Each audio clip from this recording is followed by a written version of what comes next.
আসসালামু আলাইকুম ওয়া রাহমাতুল্লাহি ওয়া বারাকাতুহু। ব্রাদার ইসলাম, আশা করি আল্লাহর হুকুমে সকলে ভালো আছেন আর সকলে ভালো থাকুন, সুস্থ থাকুন, একক আল্লাহর ইবাদত করুন, এই আশা সকলের কাছ থেকে করি। তো এর আগে আমি 1/11/2025 এই মিরাজের বিষয়ে পার্ট 2 বানিয়েছিলাম। ইনশাল্লাহ আজকে তারপর থেকে বানাবো, আপনারা জুড়ে থাকুন। আর এই যে আজকে হাদিসটা বলবো সেটা হচ্ছে মিরাজের কিতাব। এই বইটা শুধু অনলি ফর মিরাজের বিষয়েই হাদিস আছে, তার মধ্যে চটিক বই।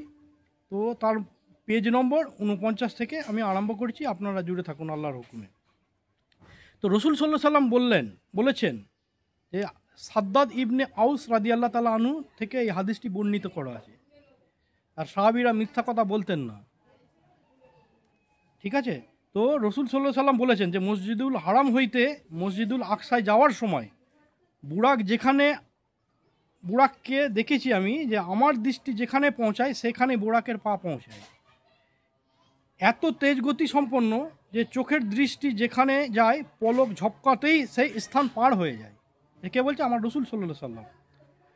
আচ্ছা, এবার আমি আর একটা 5খানা ঘটনা বলবো। 1 নম্বর ঘটনা বলছি। এমন একটি স্থানে আমাকে জিব্রাইল আলাইহিস সালাম নামতে বলেন, মানে বুরাকটাকে নিচে নিয়ে আসার কথা বলেন, এবং জিব্রাইল আলাইহিস সালামও নেমে যায়, মানে ঊর্ধ্ব থেকেও নিচে নেমে আসে।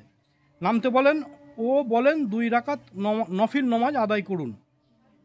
আমি 2 রাকাত নফল নমাজ আদায় করার পর নমাজ শেষে জিব্রাইল আলাইহিস সালাম আমাকে বললেন, আপনি কি জানেন কোথায় আপনি নমাজ আদায় করলেন? রসুল সাল্লাল্লাহু আলাইহি সাল্লাম রাতের অন্ধকারে কিছু না বুঝতে পেরে, একটা সফরের অবস্থায় নিজের গ্রামে ঢুকে গেলেও বুঝতে পারা যায় না। সফরে দেখবেন কোনো জায়গায় বসে আছে, জানালা ধারে বসে থাকবেন, তারপরেও বুঝতে পারবে না যদি ধ্যান না দেন। তো অন্ধকারের বিষয় ছিল। তো আমি রসুল বলি যে তাহা আমার জানা নেই আমি কোথায় আছি। জিব্রাইল আলাইহিস সালাম বলেন, এ হচ্ছে ইয়াসরিব। জায়গার নাম কি? ইয়াসরিব। বর্তমানে যাহার নাম মদিনা নামে পরিচিত, মানে মদিনার আগের নাম ছিল ইয়াসরিব, ঠিক আছে?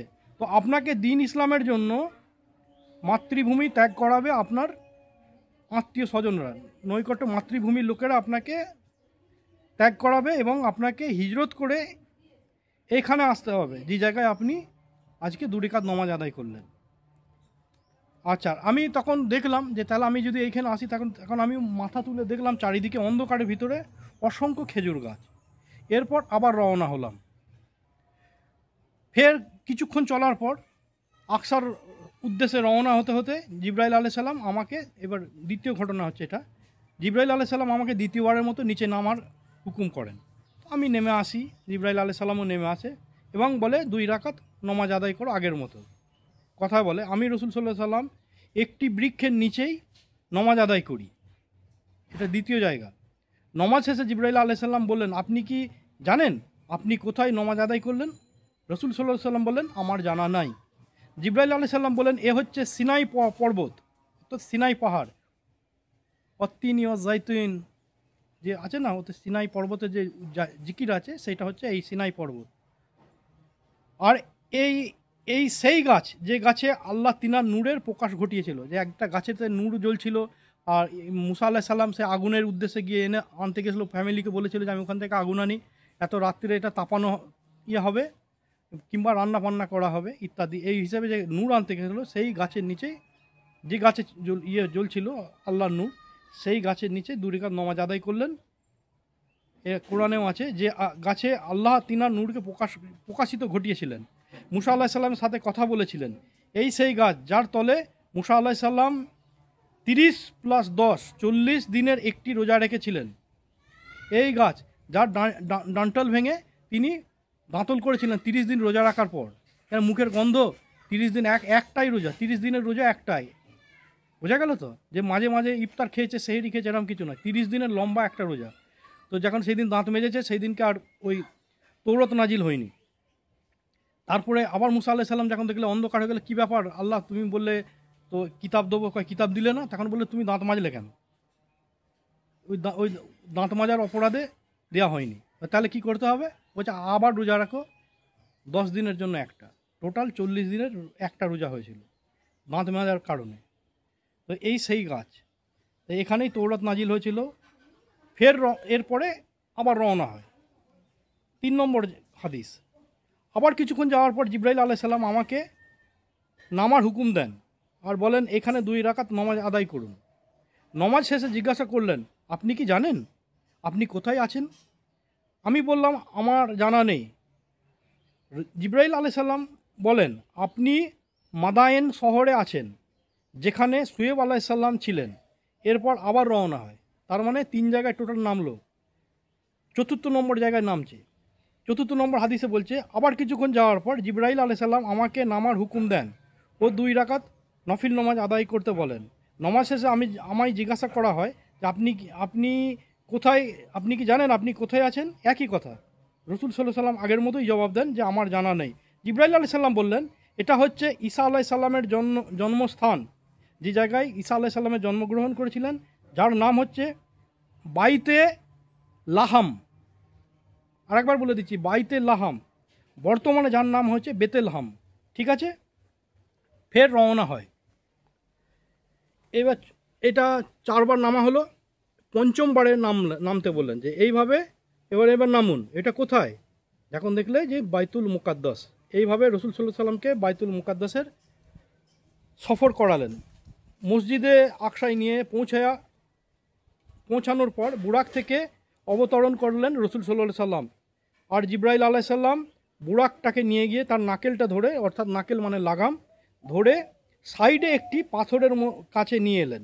এনে তিনার ওই নুরানি ডানার বা পালকের মাধ্যমে তিনি একটা ছিদ্র করলেন, বা আঙ্গুলের মাধ্যমে ছিদ্র করলেন, তাহাতে বুরাকটিকে বেঁধে দেন। এই দেখে রসুল সাল্লাল্লাহু আলাইহি সাল্লাম জিবরাইলকে বলেন, ইয়া জিবরাইল, ওকে বাঁধলে কেন? ও কি আমাদের ছেড়ে চলে যাবে? বা ওকে কি কেউ কি চুরি করে নেবে, কেউ নিয়ে চলে যাবে? কিংবা ও কি তৃণভোজী, মানে ঘাস ফাস খেতে চলে যাবে? তখন জিবরাইল আলাইহিস সালাম বললেন যে না, ও কোথাও যাবে না, ওকে কেউ নিয়ে যাবে না, বা ও কিছু খায় না, দুনিয়ার কিছু জিনিস খায় না। দুনিয়ার জিনিস খেলে পায়খানা চাপবে, পায়খানা করতে হয়, সেই কারণে দুনিয়ার জিনিস ও খাবে না। কেউ ওকে চুরি করেও নিয়ে যাবে না। এটা আপনার জন্য একটি শিক্ষা সফর। ঠিক আছে, এই ছিদ্রে আপনার আগে যত নবী এই মসজিদুল আকসাতে এসেছিলেন, নবী রসুলরা এসেছেন, তারা তাহাদের সাওয়ারিকে এখানেই বেঁধে রেখেছিলেন, এই জায়গাতেই। এই আল্লাহর ইচ্ছা, এটা এই এই দুনিয়ার মধ্যে ওই ছিদ্রটা স্থগিত আছে, ওটা বরাবর আছে, কিন্তু জাম হয়ে যাওয়ার জন্য আমি একটুখানি ঘুচিয়ে দিলাম, কিন্তু ওইটাই ছিল আল্লাহর হুকুম যে ওখানে আপনি ওইটাকে বাঁধুন। আর একটা বিষয় আছে, যখন আপনার এই উম্মতরা মসজিদে আসবে বা ইবাদতখানায় আসবে বা ইবাদত করতে আসবে, তারা যেন তাদের সাওয়ারিকেও সুন্নত হিসেবে বেঁধে রাখে। অর্থাৎ আগে তো উটে করে আসা হতো, বা ঘোড়ায় বা গাধায় বা হাতি, যাই হোক, এখনকার হিসেবে বাইকে গেলে তো বাইককে আল্লাহর হুকুম বলছে যে আপনার যে সাওয়ারি করে আসবেন সেটাকে যেন বেঁধে, অর্থাৎ লক করে আসতে বলছে। এটা একটা সুন্নত, যে নমাজ পড়তে গেলাম বাইকে করে বা মানে বড় 4 চাকা করে, যেন লক করে আসি, যেন এরম করে না আসি যেন তার কারণে কোনো ক্ষতি হবে। কেউ হয়তো 4 চাকায় করে গেল, কাঁচ খুলে রেখে হয়তো কোনো মাল বের করে নিল, এরম যেন না হয়, সেই উদ্দেশ্যে। এরপর মসজিদে আকসার ভিতরে গিয়ে 2 রাকাত তাহিয়াতুল মসজিদের নামে 2 রাকাত নামাজ পড়লাম। তাহিয়াতুল মসজিদের নামে 2 রাকাত নফল নামাজ আদায় করেন আমাদের রসুল আগমনের আগেই ওইখানে সকল নবী রসুল আদম আলাইহিস সালাম থেকে ঈসা আলাইহিস সালাম এসে উপস্থিত ছিলেন। এটা ব্র্যাকেটে দিয়েছে, মানে নবী জানতেন না। এরপর এক ব্যক্তিকে আজান দেওয়ার হুকুম করায় গায়েবী তরফ থেকে। কে করে সেটা দেখতে পায়নি রসুল। এবং ইকামত দিতে বলেন। ইকামত মানে আল্লাহু আকবার, আল্লাহু আকবার যাকে বলে বাংলা, এখানে বলে তকবির দেওয়া। তো ওই ইকামত দিলেন। কিছু সময়ের মধ্যে অনেক লোকজন এসে, রসুল দেখছেন আর এটা বয়ান করেছেন যে কিছু সময়ের মধ্যে অনেক লোকজন এসে আগমন ঘটে। সবাইকে চেনে না, তখন রসুল চেনে না। সকলে কাতারে কাতারে দাঁড়িয়ে গেলেন, সকলেই ইমামের অপেক্ষায় রইল। আমিও ইমামের অপেক্ষায় ছিলাম। এমন সময় জিবরাইল আলাইহিস সালাম এসে আমাকে ইমামের স্থানে হাত ধরে এনে দেন এবং বলেন ইমামতি করার হুকুম দেন। তখন আমি ইমামতি করি। কে? আমার রসুল সাল্লাল্লাহু আলাইহি ওয়াসাল্লাম। একটা বিষয় জানবেন, কোনো মেহমান কোনো জায়গায় গেলে সেই গ্রামের লোক যদি ইমামতি করার অনুমতি না দেয়, সেখানে ইমামতি করা যাবে না। এই থেকে বোঝা যাচ্ছে যে আমার রসুলকে হুকুম দিয়েছে, তাই জন্যে। এবং নমাজ শেষে আমাকে জিবরাইল আলাইসাল্লাম জিজ্ঞাসা করলেন, ইয়া রাসূলুল্লাহ সাল্লাল্লাহু আলাইহি সাল্লাম, আপনি কি জানেন আপনি কাদের ইমামতি করলেন, আর কারাই বা আপনার পিছনে মুক্তাদি ছিলেন? মুক্তাদি মানে মুসল্লিগণ। আমি রসুল সাল্লাল্লাহু সাল্লাম বললাম, জানি না আমি। রসুল সাল্লাল্লাহু সাল্লাম কেননা চেনে না। রসুল সাল্লাল্লাহু সাল্লাম বললেন, রসুল সাল্লাল্লাহু সাল্লামকে জিবরাইল আলাইহিস সাল্লাম বললেন, যত নবী রসুল দুনিয়ায় এসেছিলেন আদম থেকে ঈসা আলাইহিস সাল্লাম, তিনারা সকলে আপনার পিছনে নমাজ পড়ার উদ্দেশ্যে আল্লাহর ইচ্ছায় এখানে হাজির হয়েছিলেন। এমনকি জিনেদেরও নবী ওখানে হাজির ছিল, মানে সকলের নবীর ওইখানে হাজির ছিল, তিনার ইমামতি করেছেন সকল মানে মানুষদেরও এবং জিনেদের। এ কারণে আমার রসুল সাল্লাল্লাহু আলাইহি সাল্লামের একটি ট্যাগ লেগে যায়, কি ইনার নাম হচ্ছে সৈয়দুল আম্বিয়া, অর্থাৎ সমস্ত নবীদের নেতা। যে ইমামতি করে সে হচ্ছে নেতা, তাকে অসম্মান করা যায় না, ঠিক আছে? তো এই সৈয়দুল আম্বিয়া, এখান থেকে একটা রসুল সাল্লাল্লাহু আলাইহি সাল্লামের নামে ট্যাপ হয়। নমাজ শেষে যখন মসজিদের বাহিরে এলেন, জিবরাইল আলাইহিস সালাম বললেন, ইয়া রাসূলুল্লাহ, আপনি কি জান্নাতের হুর দেখার ইচ্ছা করেছিলেন আল্লাহর কাছে? হুজুর সাল্লাল্লাহু আলাইহি সাল্লাম বললেন, হ্যাঁ। তখন কয়েকটি হুরের সঙ্গে সাক্ষাৎ করিয়ে দিলেন, বললেন ওই মহিলা যারা হুর। রসুল সাল্লাল্লাহু আলাইহি সাল্লাম তাদের সম্মুখে গিয়ে সালাম করলেন, রসুলকে বললেন যে আপনি গিয়ে সালাম করুন। তো ওরা জান্নাতের হুর। রসুল সাল্লাল্লাহু আলাইহি সাল্লাম সকলকে সালাম জানালেন। পরে 3টি জান্নাতি পেয়ালায় পানীয় জিনিস এনে হাজির করলেন। একটিতে শরাব ছিল, একটিতে পানি ছিল, আর একটিতে দুধ নিয়ে আসা হয়েছিল। কারা? ওই হুরগুলো। রসুল সাল্লাল্লাহু আলাইহি সাল্লামকে আহ্বান করলেন যে আপনি পান করুন যে কোনো একটা। রসুল সাল্লাল্লাহু আলাইহি সাল্লাম দুধের পেয়ালাটি অর্থাৎ গ্লাসটি হাতে নিয়ে তাহা পান করিলেন। এবার এই বিষয়গুলো কেন পান করালেন, কী জন্য পান করালেন, কেন ঊর্ধ্ব জগতে যখন উঠবে তখন রসুল সাল্লাল্লাহু আলাইহি সাল্লামের যেন পায়খানা না চাপে, বা পেচ্ছাপ না চাপে, বা বাই না সরে, বা অজু না কাটে, বা হাওয়ার তেজ গতিতে উঠবে, সেইটা মানব শরীরে যেন সহ্য শক্তি হয় বা সহ্য করতে পারে। হাওয়ার চোটে মানুষের চামড়া যেমন যারা নাসায় যায়, তারা এমন একটা জায়গায় নিজেকে বন্দি করে রাখে, যদি বাইরে যায় তো তার চামড়া ফেটে যেতে পারে বা অসুরক্ষিত। আমাদের দুনিয়াতে আছে, আল্লাহ আমাদের এখানে সুরক্ষিত এই মহল বানিয়ে রেখেছে, তাই নাহলে সব ভাইরাস আছে এত ছড়িয়ে আছে পৃথিবীর মধ্যে, যেটা আমাদের ক্ষতি করতে পারে না, কিন্তু এর উঁচুতে হয়তো আরও কিছু আছে যেটা আমাদের জানা নেই। তো সেই কারণে এনাকে দুধের পেয়ালা পান করানো হয়, যেন কোনো কিছুই যেন না নিঃশ্বাস নিতে কষ্ট হয়, না পেচ্ছাপ পায়খানা পায়, বা হাওয়ার চোটে যেন তার শরীরে টলমেটল না হয়। একটা প্লেনে যদি কেউ বাইরে থেকে করে, প্লেনের মাথায় যদি কাউকে বেঁধে দেওয়া হয়, হালকা গতিতে যদি নিয়ে যাওয়া হয়, তার দেখবেন একটা ইয়েতে দেখা গেছে যে মুখ ফেরে যায়, গাল ফেরে যায়, এরম হয়ে যাবে, বিকৃতি আকার হয়ে যাবে।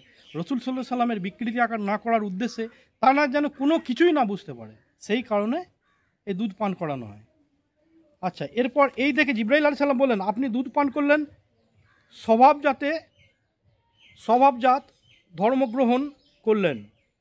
আচ্ছা, আপনি যদি শরাব পান করতেন তাহলে আপনার উম্মতগণ গুমরাহিতে চলে যেত, অলসতা বা হারাম খাদ্য বা বিবেকহীন, বেরেহেম, অবাধ্য কাজে লিপ্ত হতো।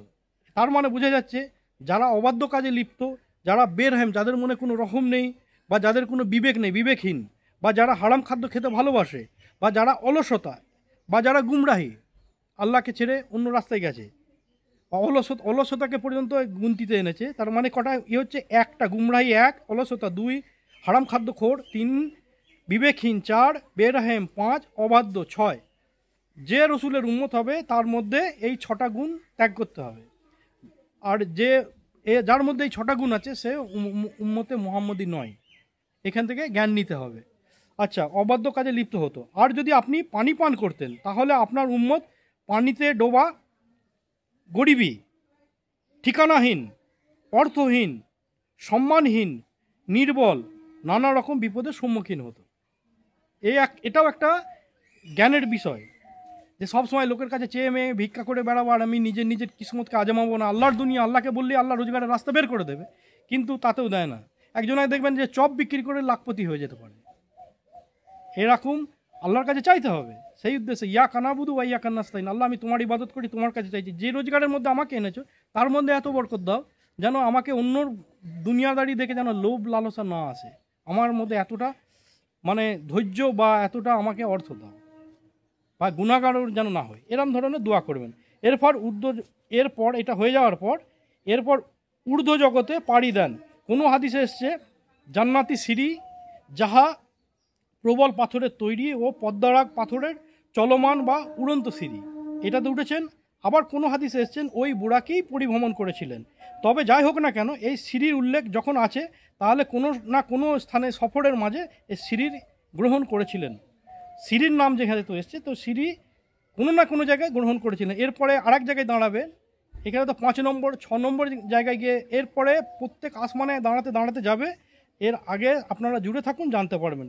এক স্থানে তো ছিল অবশ্যই, যার কারণে সিঁড়ির নাম এসছে অটোমেটিক সিঁড়ি, যেটাতে দাঁড়ালে মোয়ের মতো ধরলে অটোমেটিক চলে যাবে। তো এর পরের ভিডিওতে আপনাদের কাছে বলবো, ভিডিও বড় হয়ে যাচ্ছে, আপনারা জুড়ে থাকুন এবং আল্লাহর উদ্দেশ্যে, রসুলের উদ্দেশ্যে, রসুলকে ভালোবাসার উদ্দেশ্যে রসুলের বিষয়গুলো জানুন। আগে গিয়ে নমাজের বিষয়ে আসবো। এই মিরাজেতেই নমাজ পেয়েছে, আর কত রিকাত পেয়েছিল, কিরাম পেয়েছিল, কোন কোন টাইম, কোথায় বুকে হাত বাঁধা কি পেটে হাত বাঁধা, কোন টাইমে আসর, কোন টাইমে জোহর, সব বের করে দেবো আল্লাহর চাইলে, যদি বা হায়াত থাকি। আপনারা জুড়ে থাকুন আর আপনারা গ্রহণ করুন ইসলামকে। আল্লাহ হাফিজ।